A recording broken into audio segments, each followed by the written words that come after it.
Реконструкция дороги Владикавказ-Ардон-Чекала-Лискен началась в прошлом году. Большая часть 8-километрового участка уже покрыта новым асфальтом. Кроме этого, в Дегорском районе восстанавливают старый мост. Для контроля за качеством работ парламент Северной Осетии создал специальную комиссию. Сегодня ее представители осмотрели все объекты трассы федерального значения. Мы создали комиссию по дорожному хозяйству, потому что это республиканские бюджетные деньги, федеральные.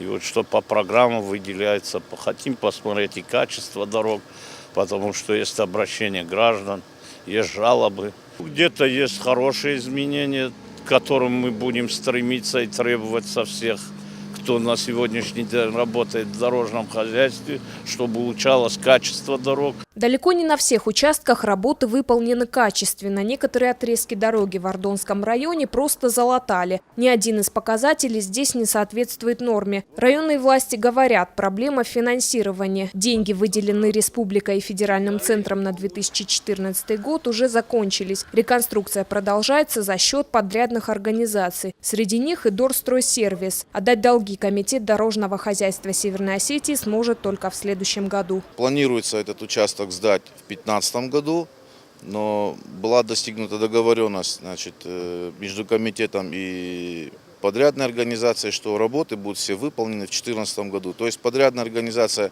на себя взяла нагрузку порядка 90 миллионов. Они готовы эти деньги вложить и в этом году этот объект сдать.